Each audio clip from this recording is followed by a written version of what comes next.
We improved payables reporting and conducted a comprehensive audit of 2024 commitments to restore credibility and discipline.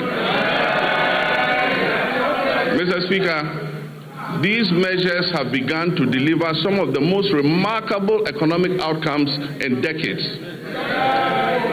Mr. Speaker, as we approach the celebration of our 69th independence anniversary, we do so not only with pride in our past, but also with renewed hope for our future. We are building prosperity through sound policy, responsible governance, and inclusive growth. We are restoring hope by delivering on our promises and proving that good leadership makes a measurable difference in our people's lives. The Resetting Ghana agenda is working.